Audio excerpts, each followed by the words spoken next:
Nous sommes en 1786, dans une pièce de taille modeste, au rez-de-chaussée du collège des Jésuites de Mâcon. Répartis sur des tables d'école, il y a une trentaine d'étudiants entre 10 et 25 ans.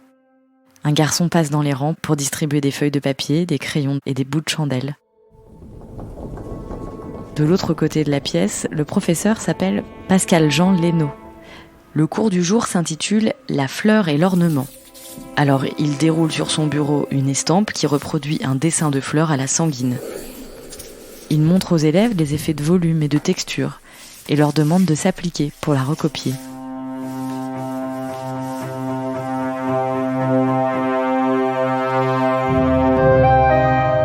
Vous écoutez La Recherche à l'œuvre, le podcast de l'Institut national d'histoire de l'art. Je m'appelle Anne-Cécile Genre et à chaque épisode, des chercheuses et chercheurs me partagent leurs travaux, leurs découvertes, leurs questions et parfois leurs doutes sur le sujet qui les passionne.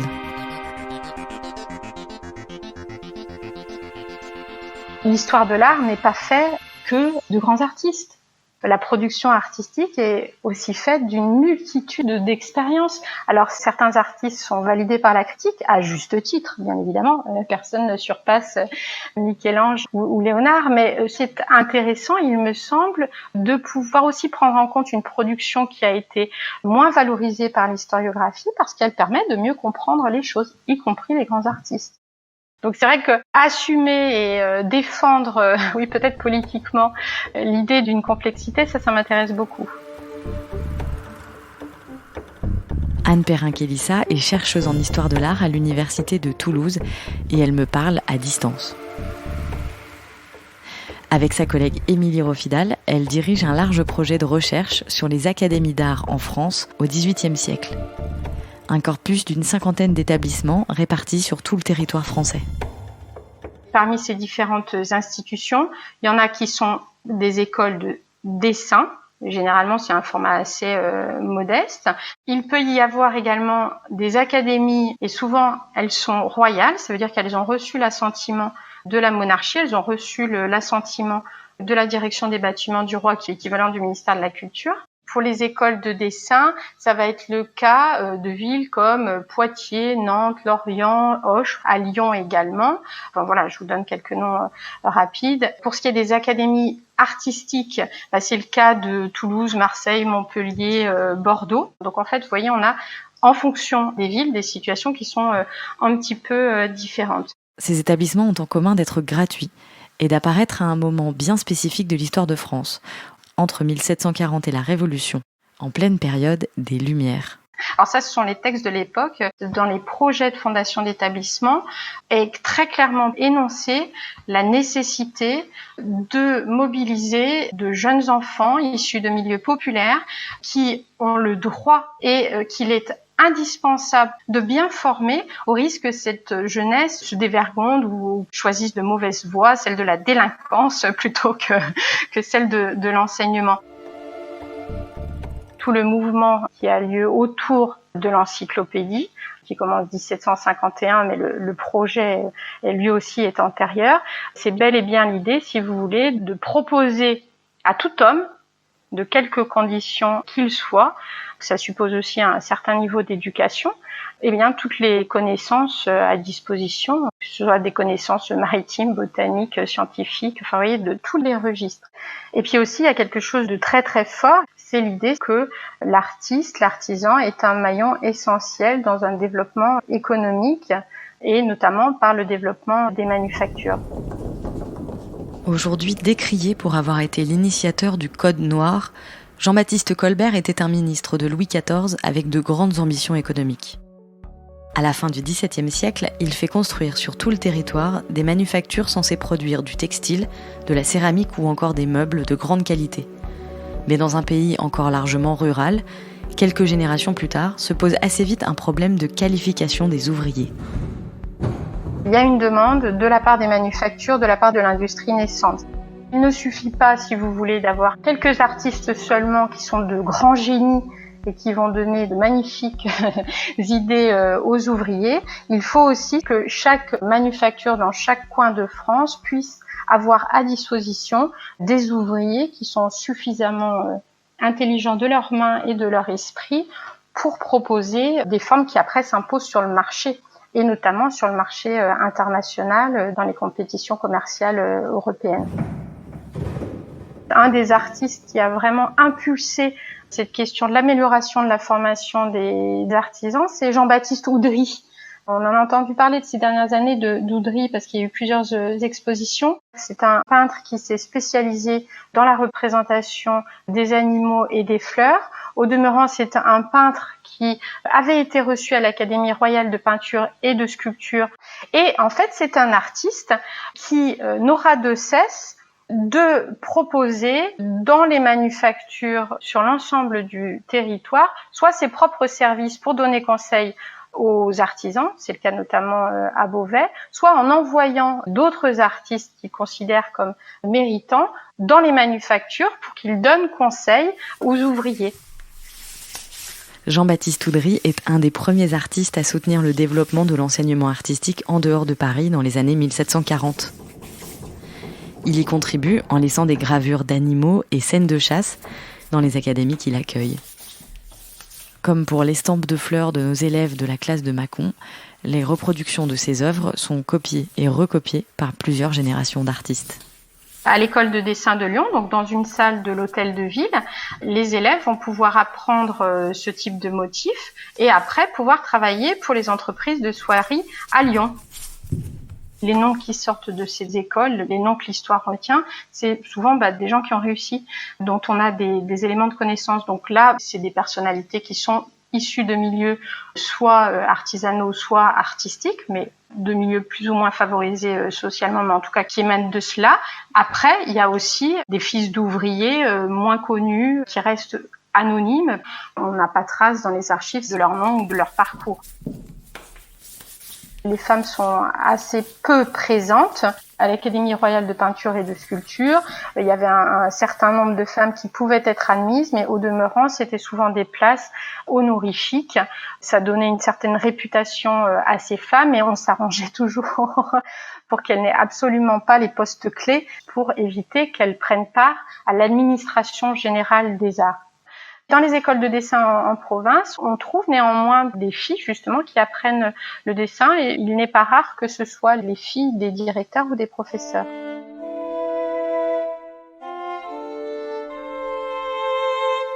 Les initiatives artistiques se multiplient donc sur le territoire français. Mais l'homme qui va leur donner une nouvelle ambition travaille à Paris. Il s'appelle Jean-Jacques Bachelier. Il est diplômé de l'Académie royale des beaux-arts et il est intimement persuadé du rôle essentiel de l'art dans l'éducation des ouvriers des manufactures et du peuple dans son ensemble. Ce Jean-Jacques Bachelier, c'est un peintre animalier qui est membre de l'Académie royale de peinture et de sculpture de Paris et il va fonder un établissement parallèle à Paris en 1766 qui est l'ancêtre de l'école des arts décoratifs. Il est lui-même inventeur de machines de gravure et cette fondation va aussi avoir un impact au sein des écoles de dessin provinciales, notamment en favorisant cette diffusion large du support gravé pour l'apprentissage. Donc Soleno, qui est professeur à Mâcon, travaille aussi à Paris pour Bachelier et c'est sans doute aussi à Paris qu'il s'approvisionne en estampes, en recueils d'ornements, en planches gravées qui servent après dans son école à Mâcon. Tous les élèves des écoles de province ne se destinent pas à une carrière de peintre d'histoire. L'immense majorité seront simplement ouvriers ou artisans. Ces gravures diffusées par Bachelier et son réseau favorisent un certain type d'œuvre à la lisière entre beaux-arts et art décoratif. Dans ce mouvement académique au XVIIIe siècle, comme je vous le disais, il y a une volonté en fait d'amélioration, de perfectionnement, de redressement du style de l'art. Et donc ça, forcément, ça passe par la volonté de diffuser des modèles artistiques qui sont universellement admis comme de bons modèles. Le modèle antique est toujours un modèle qui est conseillé. On conseille d'apprendre le dessin à partir de la sculpture antique. Ça, c'est quelque chose qui est maintenu. Pour la représentation du corps, notamment du corps féminin, il y a des artistes comme Boucher. Boucher qui, dans les salons, est loin d'avoir la critique pour lui. On sait Diderot l'apprécie guère, mais au demeurant, pour ce qui est de la représentation du corps humain, pour ses dessins de nus, notamment de nus féminins, il peut, dans ces établissements, être vu comme un bon exemple sur lequel travailler. Des artistes comme Raphaël, comme Rubens sont toujours considérés comme des artistes dont la qualité est validée par la critique artistique. Donc ça reste, si vous voulez, des artistes phares. Mais également, il y a des artistes qui vont défendre l'idée à la fois de la suprématie de ce qui est appelé au XVIIIe siècle naturel. Donc en fait, c'est bien beau d'imiter de grands artistes, mais ce qu'il faut surtout privilégier, c'est le modèle de la nature.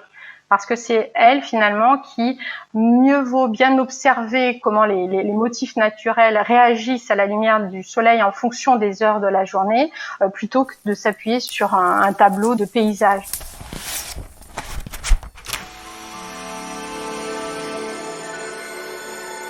Pour arriver à une telle connaissance du milieu artistique du XVIIIe siècle, Anne Perrin-Kélissa et sa large équipe de chercheurs ont écumé plus de 170 centres d'archives en France, à la recherche des règlements des écoles, des listes d'élèves, des factures impayées pour les chandelles et les modèles, ou encore les discours des directeurs.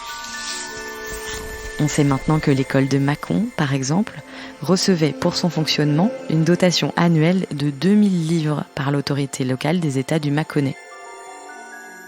On ne peut pas dire qu'ils gagnent énormément d'argent, il y a souvent des difficultés financières et c'est vrai que dans les documents d'archives qu'on brasse, il y a souvent état, si vous voulez, de difficultés pour payer les bougies pour l'éclairage, pour payer le modèle, enfin tout ça, ce sont des problèmes qui sont très très récurrents en fait dans ces questions de budget.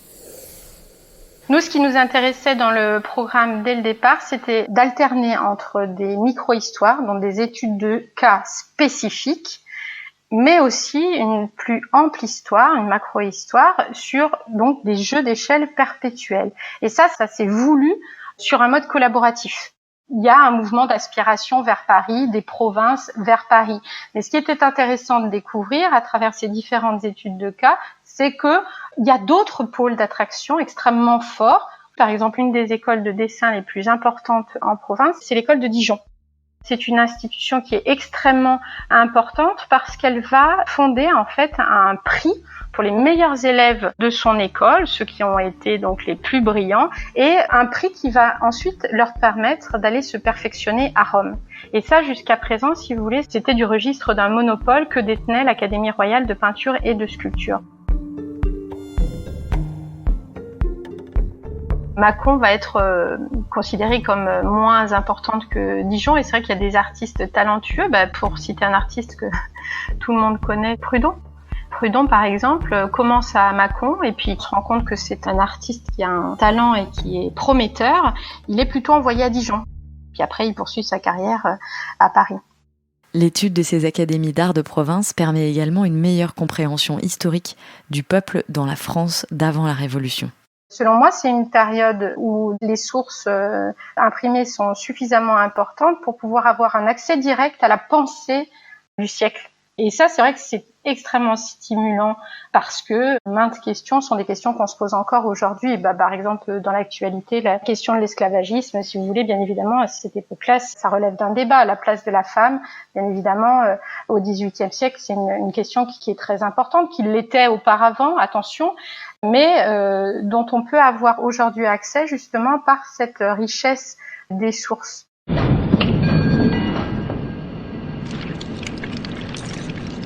L'art aussi fait sa révolution à partir de 1789. Les révolutionnaires confisquent les œuvres d'art et les objets de luxe à la noblesse et se pose alors la question du maintien ou non des manufactures qui fabriquent ces objets et des écoles qui forment leurs artisans et leurs ouvriers. Par rapport à la période révolutionnaire, j'avais écrit un article sur la question des discours qui étaient prononcés sous la Révolution française pour défendre le financement des manufactures somptuaires. Donc ça veut dire des manufactures principalement de luxe, mais aussi de semi-luxe. Et ce qui est intéressant d'observer dans ces discours, c'est que au départ, cette production eh bien forcément est condamné parce que c'est l'expression de la monarchie, c'est l'expression d'un système inégalitaire qui s'appuie sur des gens pauvres pour produire. Vous voyez, donc bien évidemment c'est condamné dans un premier temps, mais après ce que l'on observe dans les débats qui sont en jeu sous la Révolution, c'est de se dire mais ces manufactures, c'est aussi tout un pan qui est utile pour la classe ouvrière. Est-ce qu'on ne ferait pas mieux de continuer à la produire, au demeurant en valorisant le statut des ouvriers? Donc c'est aussi la raison de ce que je vous disais, sous la Révolution française, les écoles de dessin de Jean-Jacques Bachelier, eh bien on la maintient parce qu'elle a parmi ses élèves, dans ses rangs, des gens issus des classes modestes. Les académies royales disparaissent en 1793, mais la plupart des écoles de dessin indépendantes survivent à la Révolution, comme un bon nombre de manufactures. À Sèvres, par exemple, on fabrique encore des céramiques, et c'est là qu'Anne Perrin-Kélissa a effectué ses premières recherches.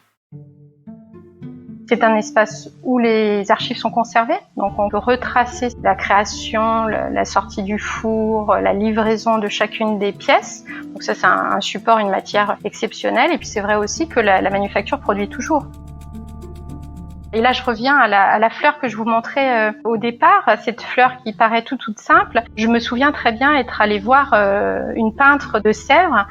Je la voyais peindre, donc c'est un travail extrêmement lent, patient, tout à fait remarquable. Et je lui avais dit, mais vous voyez ce type de planche, comment l'artisan fait-il pour le reproduire sur la pièce? Et de ce qu'elle m'avait dit, j'avais trouvé ça très intéressant. Elle disait, de toute façon, ce n'est pas du registre d'une reproduction, c'est-à-dire que le modèle en tant que tel est une proposition, est une source d'inspiration.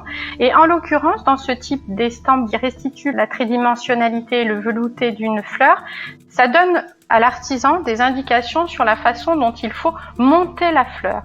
Donc c'est pas du tout l'idée, vous voyez, on trace un trait et puis après on colorie à l'intérieur. C'est vraiment l'idée de donner volume, donner rondeur à la fleur. En fait, on lui donne corps.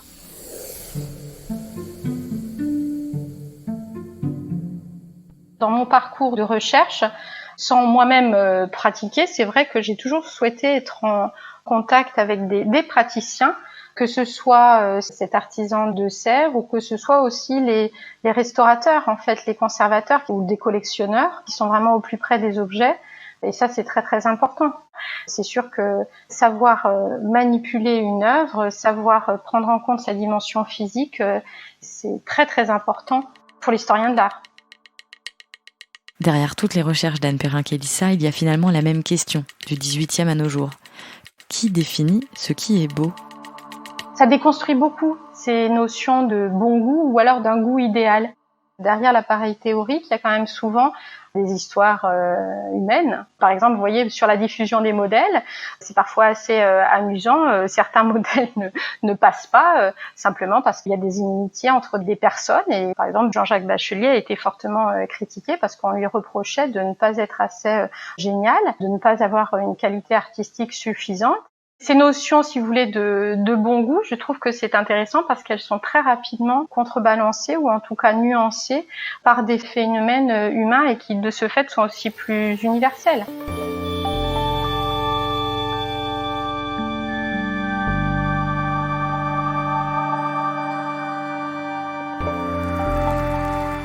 De voir quels sont les acteurs qui interviennent dans la décision artistique, qui est à la manœuvre du choix artistique. Comprendre un petit peu des réseaux d'amitié, par exemple, c'est quelque chose de très amusant. Comment un aristocrate génois, pour commander un service de porcelaine à Sèvres, va passer par 2 voire 3 intermédiaires à Gênes, mais aussi à Paris. Comment cela va susciter un échange de courrier, un échange de lettres, un échange de modèles. Qui est-ce qui va être impliqué dans ce choix? D'ailleurs, ce ne sont pas seulement des acteurs spécialisés dans l'art, mais ça peut être par exemple un banquier, un négociant qui va donner son avis pour ce qui est le plus à propos. Vous voyez, ça m'intéresse en fait de savoir qui, parfois dans l'ombre, tire les ficelles. Par exemple, dans le cadre de ma recherche de thèse, où je travaillais donc sur la décoration intérieure d'un palais, un matin, j'ai compris, après avoir travaillé pendant plusieurs mois dans les archives, que finalement, le décor avait été conçu par la marquise, non pas pour elle-même, mais pour célébrer le mariage de son fils.